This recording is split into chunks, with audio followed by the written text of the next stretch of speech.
Martial Peak 3578. Begitu suara Huolun jatuh, pecahan yang telah ditelan itu memang meleleh dengan cepat. Seolah-olah benar-benar telah dicerna oleh dunia ini. Dalam sekejap mata, fragmen besar itu menyusut sangat.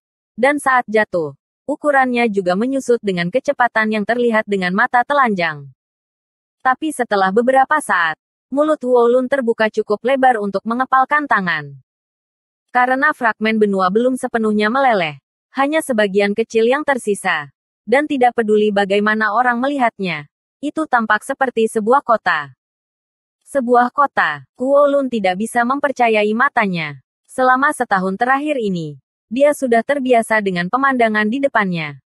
Selain pertama kali dia menuai beberapa manfaat dan mengambil banyak hal baik, sebagian besar waktu lainnya serupa. Tetapi ini adalah pertama kalinya sebuah kota muncul di sini. Saat dia bertanya-tanya apakah matanya mempermainkannya, sejumlah titik hitam kecil tiba-tiba terbang keluar dari kota. Huolun menoleh dan melihat bahwa titik-titik hitam ini sebenarnya adalah pembudidaya ras iblis dengan kekuatan luar biasa. Para pembudidaya ras iblis ini jelas tinggal di kota itu. Jadi setelah mengalami perubahan mendadak seperti itu, mereka semua menjadi gelisah dan terbang keluar kota untuk menyelidiki situasinya. Pada pandangan pertama, kota yang telah damai begitu lama benar-benar melayang di udara dan perlahan-lahan jatuh. Semuanya berteriak ketakutan. Huolun tidak bisa mendengar apa yang mereka katakan. Tapi dia bisa dengan jelas melihat kepanikan di wajah mereka dan gerakan yang mereka buat. Semakin banyak titik hitam kecil terbang keluar dari kota. Padat, seolah-olah segerombolan belalang muncul di langit di sana. Namun, masih banyak pembudidaya ras iblis yang tidak cukup kuat yang tersisa di kota. Bergegas seolah-olah akhir dunia telah tiba. Apa yang terjadi? Wajah Huolun memucat saat dia bergumam pada dirinya sendiri. Kota seperti itu, bahkan di seluruh wilayah iblis, tidak kecil. Tapi mengapa kota seperti itu ditelan di sini? Dan dari mana kota ini berasal? Chang Tian masih berdiri di sana. Sosoknya tidak bergerak. Ekspresinya tenang. Tetapi matanya dipenuhi dengan kegembiraan. Sesaat kemudian, kota itu perlahan-lahan jatuh ke tanah. Seolah-olah ada tangan tak terlihat yang menopangnya dari bawah dan dengan lembut menurunkannya. Selain menyebabkan kota sedikit bergetar dan beberapa bangunan runtuh, kota ini tidak rusak sama sekali. Di dataran yang jauh, mulai hari ini dan seterusnya, ada kota Demon Rache baru. Retakan lain muncul di langit saat sebuah fragmen benua perlahan muncul darinya. Retak lagi. Dalam waktu kurang dari 1 jam, retakan yang tak terhitung jumlahnya muncul di langit dan pecahan benua terus-menerus ditelan. Dengan sesekali sosok raksasa sebuah kota turun. Dunia diam-diam berubah. Di luar dunia kecil misterius. Dalam kehampaan, wajah Baiya pucat saat dia menatap ke depan. Hawa dingin menyebar ke seluruh tubuhnya. Tidak semua orang bisa melihat benua yang utuh sempurna secara bertahap digerogoti. Dan ruang setelah digerogoti adalah kekosongan yang kembali ke kekacauan utama. Arus bawah kehampaan menimbulkan badai dahsyat di kehampaan. Dan meskipun dia adalah half saint, dia masih bisa merasakan bahaya di dalam. Jika dia tersedot ke dalam kekosongan ini, dia akan hilang selamanya. Gila. Orang ini benar-benar gila. Baiya menoleh. Sudut matanya berkedut saat dia menatap Yang Kai. Dia tidak pernah membayangkan bahwa pria ini akan menjadi sangat gila. Benua yang begitu baik telah dihancurkan dalam waktu yang begitu singkat. Benua bela diri surgawi dapat dianggap telah dihancurkan. Bahkan jika itu berhenti menelan saat ini, benua ini tidak akan pernah bisa kembali ke keadaan semula. Bahkan bisa dikatakan karena sebagian telah tertelan. Tempat ditelannya menjadi hampa. Di bawah pengaruh kekosongan ini, benua bela diri surgawi cepat atau lambat akan runtuh. Dia terus-menerus melaporkan situasinya ke Beilimo, yang bergegas. The Saint Venerable tidak menanggapi. Tapi Baiya masih bisa merasakan kemarahan Beilimo. Orang ini sudah mati. The Saint Venerable pasti akan memotongnya menjadi beberapa bagian tanpa ada ruang untuk negosiasi. Memikirkan hal ini, Baiya memandang Yang Kai dengan sedikit kasihan. Tetapi pada saat yang sama, hatinya juga terbakar oleh gairah. Jika Saint benar-benar ingin membunuh Yang Kai karena marah, bukankah lebih baik dia bertindak? Dia bisa memanfaatkan kesempatan ini untuk merebut kesempatan Kaisar Agung dan menjadi Saint Iblis. Sehari kemudian, sekitar 1/5 dari seluruh benua bela diri surgawi telah ditelan. Dan seluruh benua itu seperti sepotong panekuk yang telah dimakan. Hanya pada saat inilah fluktuasi datang dari gerbang dunia di belakang Yang Kai dan Baiya. Dan Bei Limo tiba-tiba muncul di dekatnya. Dia telah bergegas jauh-jauh ke sini dan akhirnya tiba. Menyapu sepasang matanya yang seperti Phoenix. Bei Limo segera melihat kehampaan yang tak berujung dan merasakan aura aneh yang memancar darinya. Melihat lebih jauh ke kejauhan. Dia samar-samar bisa melihat makhluk bulat besar berguling-guling di tepi benua bela diri surgawi. Kemanapun ia lewat, luas permukaan benua bela diri surgawi akan terus menyusut. Mudah untuk membayangkan bahwa tak lama kemudian, makhluk raksasa ini akan mampu menelan seluruh benua bela diri surgawi, tidak meninggalkan apapun kecuali ruang kosong. Yang Kai, kamu mencari kematian. Bei Limo menggertakkan giginya dan berbalik untuk menatap Yang Kai. Niat membunuhnya tampaknya mengembun menjadi zat yang nyata. Yang Kai tersenyum dan bertanya, mengapa Sein begitu marah? Melihat ekspresi tenangnya, Bei Limo tersenyum marah. Ratu ini selalu memenuhi semua permintaanmu. Bahkan 500.000 penjaga Esprout Snow telah dipindahkan kepadamu. Dan bahkan Baiya ada di sisimu, melindungimu. Apakah ini caramu membalas ratu ini? Saat dia berbicara, Baiya sudah diam-diam mengedarkan ki iblisnya dan sedang menunggu Yang Mulia memberi perintah untuk segera menyerang Yang Kai. Karena Saint Venerable telah datang, tidak peduli seberapa hebat kemampuan Yang Kai, dia tidak akan dapat menyebabkan masalah.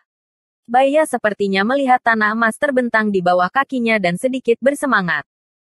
Ini benar-benar dosa yang tak terampuni. Yang Kai mengangguk ringan dan berkata, Raja ini secara alami mengetahui kebaikan yang telah ditunjukkan oleh Yang Mulia kepada Raja ini. Justru karena inilah Raja ini ingin menunjukkan jalan yang jelas bagi Yang Mulia. Saat dia berbicara, dia diam-diam mengirim transmisi suara. Jangan membuat keributan. Jangan salahkan aku jika kamu merasa malu. Napas Bei Limo tercekat di tenggorokannya saat dia menggertakkan giginya dan mencibir. Menghancurkan benuaku. Apakah ini juga jalan yang jelas? Apakah senior ini harus berterima kasih? Tidak perlu berterima kasih padaku. Kita akan membicarakannya setelah kamu bertemu seseorang. Yang Kai meliriknya. Siapa? Bei Limo sedikit mengernyit. Jangan melawan. Saat Yang Kai berbicara, dia mengulurkan tangannya ke arahnya. Bei Limo ragu-ragu sejenak sebelum melonggarkan kewaspadaannya. Terutama karena dia tidak punya pilihan selain melakukannya. Saat ini, dia berada di bawah kendali Yang Kai. Jadi tidak ada gunanya melawan di depannya. Bahkan, dia mungkin bisa membiarkan Baiya melihat beberapa petunjuk. Pada saat itu, di mana dia akan meletakkan wajahnya sebagai Sein. Tangan besar itu dengan lembut menepuk bahu Bei Limo dan dia langsung menghilang. Baiya terkejut dan segera berteriak. Yang Kai, apa yang kamu lakukan pada Yang Mulia? Dalam kemarahannya, dia bahkan tidak memanggilnya saudara Yang, melainkan langsung memanggilnya dengan namanya.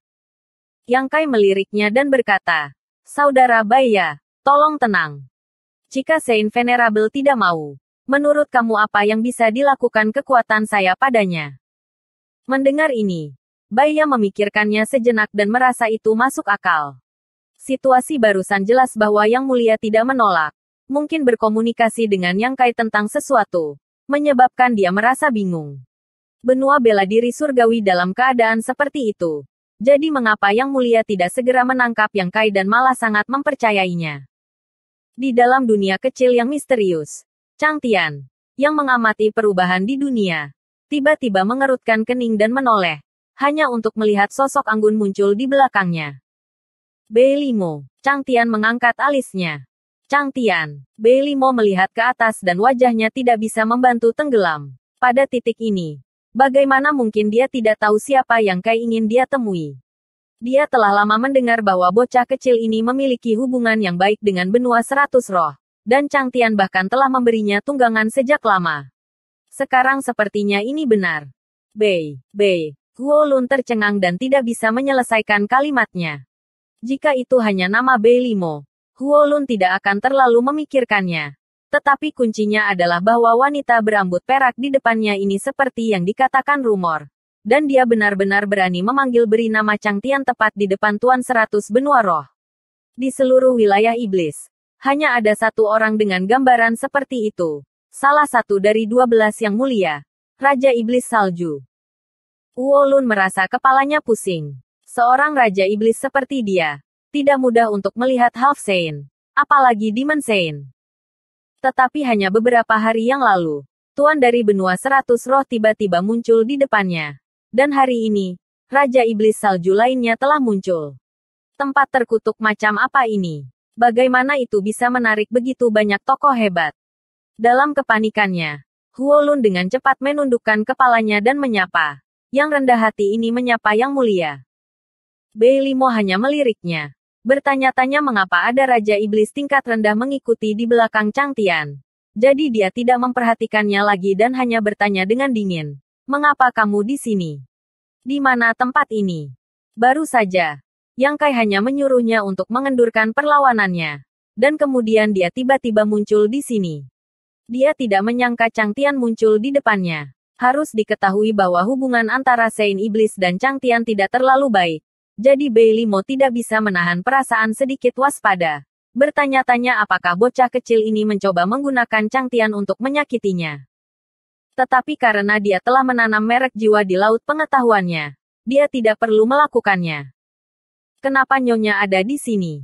Raja ini juga memiliki alasan yang sama. Chang Tian tertawa. Bahkan, dia juga sedikit terkejut bahwa Bei Limo akan muncul di sini. Untuk apa tempat ini? Bukankah anak kecil yang memberi tahu Nyonya?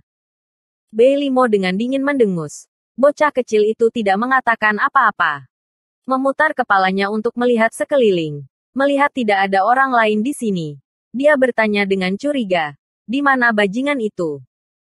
Hei, bagaimana mungkin Saint Venerable berbicara buruk di belakang seseorang? Suara Yang Kai tiba-tiba datang dari atas.